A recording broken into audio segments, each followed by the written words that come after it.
The moment she walked through the door of that quiet restaurant, I felt the ground shift beneath me, minus not because she was beautiful, though she was, but because I recognized her eyes.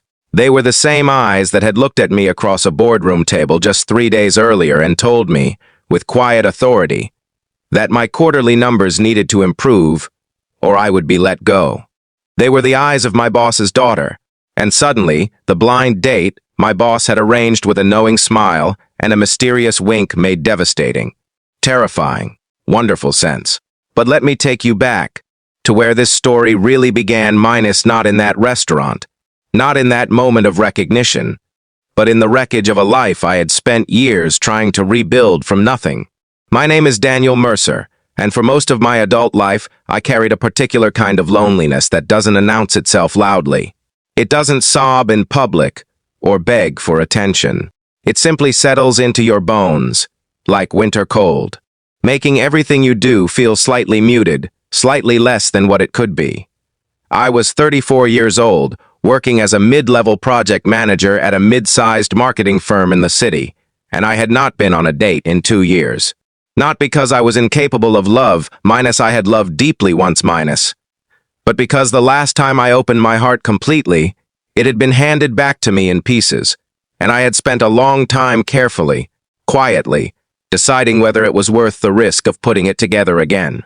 Her name was Claire, my ex-fiancée, and she had left me 18 months before our wedding, for reasons that, at the time, felt like a verdict on my entire character. She told me I was emotionally unavailable, that I buried myself in work to avoid feeling things, that she couldn't build a life with someone who treated vulnerability like a character flaw. At the time, I was furious. I told myself she was wrong, but the nights that followed, minus the long, silent nights in an apartment, that still smelled faintly like her perfume, minus had a way of slowly, painfully proving her right. I had built walls around myself so carefully that even I had forgotten what they were protecting. I threw myself into work after that, which was the only language I had ever truly been fluent in. I worked 70-hour weeks. I got promoted twice. I became indispensable, dependable, and deeply, thoroughly alone. My boss, Margaret Holloway, was not the kind of woman you ignored. She was in her late 50s, with silver hair she wore like a crown, and a way of speaking that made you feel simultaneously respected and slightly terrified. She ran our company with precision and warmth in equal measure, and she had a habit of noticing things about people that they hadn't even noticed about themselves. She had hired me 3 years ago when I was still raw from the breakup, still wearing my heartbreak like a second skin, and she had watched me transform my grief into ambition with an expression I could never quite read.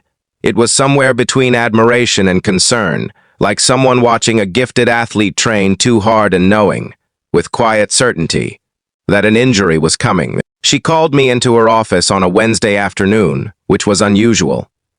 Wednesdays were for back-to-back meetings and standing lunches at her desk. She sat across from me with her hands folded on the desk and a look in her eyes that I had never seen before, minus something soft, almost conspiratorial. She told me she had been watching me for 3 years. She said I was the hardest working person in the building, and probably the loneliest. She said she had a daughter who was brilliant and kind, and had also been through something difficult, and that she had a feeling minus a mother's feeling. She called it minus that the two of us should meet. She said the word blind date, with the tiniest trace of a smile, the kind of smile that knew more than it was telling. I started to protest. I told her I wasn't ready, that I was focused on work, that my personal life was my own business. She listened patiently to every word I said, and then she slid a piece of paper across the desk with a restaurant name, an address, and a time written on it in her elegant handwriting, and she told me to just show up, just try. That was all she was asking. If you believe in second chances and the unexpected ways kindness finds us, please like this video, leave a comment, share it with someone who needs to hear this story, and subscribe to this channel. Stories like these only reach people when you help them travel. Let's keep going. I almost didn't go. I stood in front of my bathroom mirror that Friday evening, tie half knotted, and had a full conversation with my reflection about the 1,000 reasons this was a bad idea. I was out of practice. I had nothing interesting to say about my life outside of work. I would sit across from some perfectly nice woman and have nothing to offer her but awkward silences and the ghost of a person I used to be before grief hollowed me out and ambition filled the space. I almost called it off. I had the phone in my hand, Margaret's number already dialed, thumb hovering over the call button. And then, something stopped me. Something I couldn't name minus a flicker of something that felt almost like curiosity. Or maybe just the desperate, buried hope that Claire had been right about me, and that it wasn't too late to prove her wrong. I finished tying my tie, I went. The restaurant Margaret had chosen was small and warm, the kind of place with candles on every table and a soft hum of jazz from somewhere in the back. I arrived 7 minutes early because I am constitutionally incapable of being late, and I sat at the table they'd reserved, and turned my water glass in slow circles, and told myself I was fine. I was absolutely fine.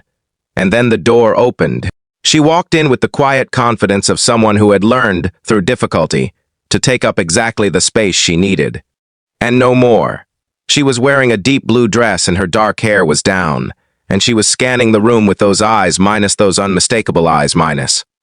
And the moment they landed on me, they went perfectly, completely still. The recognition hit us at exactly the same moment, like two people walking around opposite corners of a building and colliding in the middle. Her name was Sarah Holloway, and she was my boss's daughter, and she had sat across from me in a quarterly review meeting just 72 hours earlier, and professionally, thoroughly evaluated my performance without a single flicker of personal warmth, because that was her job. She was a consultant the company had brought in. She was brilliant and sharp and exactly as uncomfortable as I was. For a moment, neither of us moved. And then, slowly, something happened in her face minus the professional composure cracked, just slightly. And underneath it was something entirely human. Embarrassment. Yes. But also, unmistakably, a laugh threatening to break through. I felt the same thing happening in my own chest, and before either of us could decide how to handle the situation with any kind of dignity, we both started laughing. Real, surprised, helpless laughter, the kind that releases something you didn't realize was clenched. The kind that is its own kind of introduction. We sat down. We ordered. And then we talked for 4 hours. I don't know how to fully explain what those 4 hours felt like, except to say that they felt like taking off a coat you'd been wearing so long, you had forgotten. It wasn't part of your body. Sarah had her own losses to speak of. She had given 7 years to building a business with a partner, who turned out to be a partner in every sense of the word minus romantic, professional minus. And when that relationship ended, it had taken both the company and the future she'd imagined with it. She had spent the last 2 years reconstructing herself, taking consulting work she was overqualified for, because it required focus and discipline and left little room for the kind of thinking that happens in the quiet, dark hours, when you are most vulnerable to your own memories. She understood overwork as armor. She understood achievement as the grammar of grief. She looked at me across the table, and she saw something I had never felt seen from minus not the successful project manager, not the reliable employee, not the man who had his life together on paper minus, but the person underneath all of that, who was still, quietly, trying to find his way back to himself. I told her about Claire. I told her things I had never said out loud to anyone minus about how I knew, now, that Claire had been right, and how that knowledge had taken a long time to stop feeling like a wound, and start feeling like information I could actually use. Sarah listened without interrupting, without offering comfort before I was finished, without trying to fix anything. She just listened. And that, I realized with a sudden and startling clarity, was something I had not experienced from another person in a very long time. She told me about her father, who had passed away when she was 26, and how grief had taught her that loss doesn't diminish you, minus it excavates you, clears out the things you were holding on to that were never really yours, and leaves you with a truer version of yourself. If you can survive the process. She said her mother, Margaret, had spent years after her father's death learning to trust her instincts again, and that watching that process had taught Sarah something she now tried to live by. That wisdom is what you build from the things that broke you. She said her mother had mentioned me before, not as a potential date minus, but as someone she admired. Someone who worked hard but carried something heavy, and who might benefit from meeting someone who understood what it meant to carry something heavy and still choose to show up. I didn't know what to say to that. So, I said the truest thing I could think of, which was that I was glad I hadn't canceled.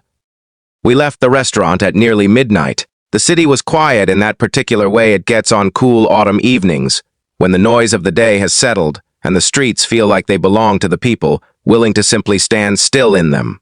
We stood on the sidewalk outside, not quite ready to end the evening, talking about nothing important minus a book she'd read recently. A neighborhood I'd always meant to explore, a coffee place.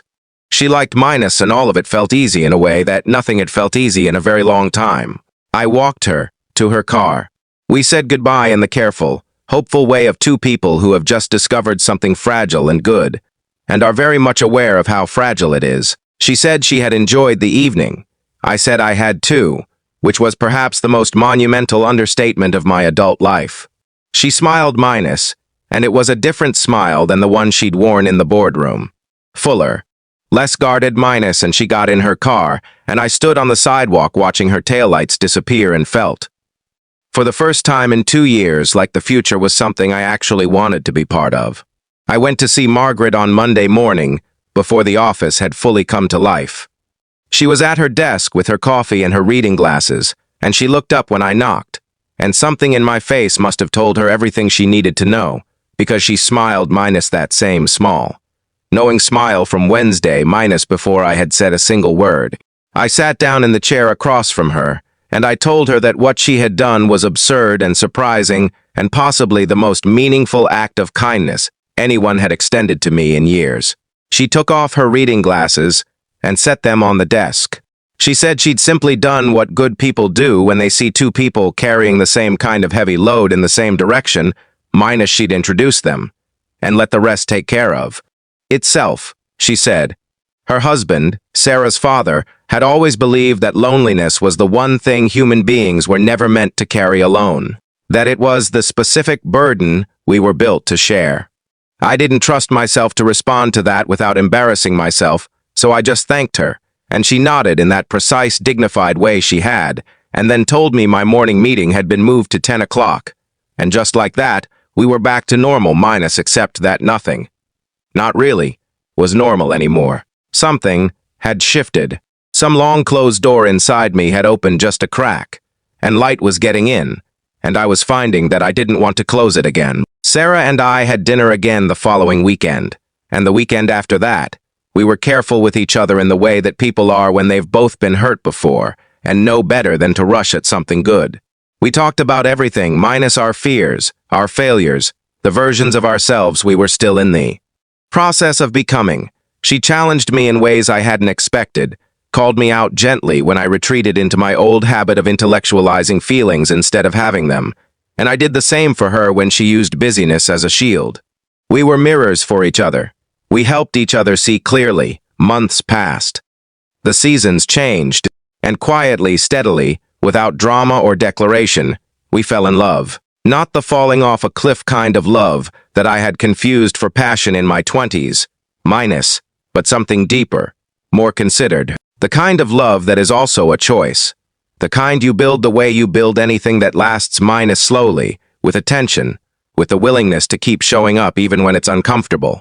If this story touched something in your heart, minus if it reminded you that it's never too late to begin again, that the right person can find you even when you've stopped looking, that kindness from an unexpected place can change the entire direction of a life. Minus please. Like this video right now, share it with someone who needs to be reminded that love still finds its way. Your support means more than you know, and keeps these stories reaching the people who need them most.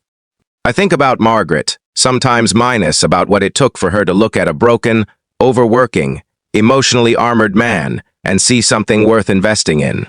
About what it means to love someone enough to gently push them toward the life they deserve, rather than the one they've settled for. She never took credit for any of it. She never mentioned the date in the office, never asked for updates, never nudged or interfered. She simply trusted that she had done her part, and that the rest belonged to us. That, I have come to believe, is what wisdom looks like in action. The blind date my boss set up turned out to be so much more than a date. It was a second chance I hadn't known. I was waiting for. It was proof that sometimes the universe conspires with the people who love us to return us.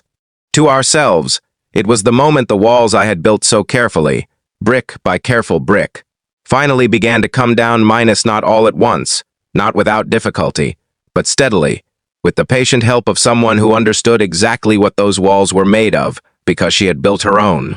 Before you go, drop a comment below and tell us, have you ever had someone in your life who saw something in you before you could see it in yourself?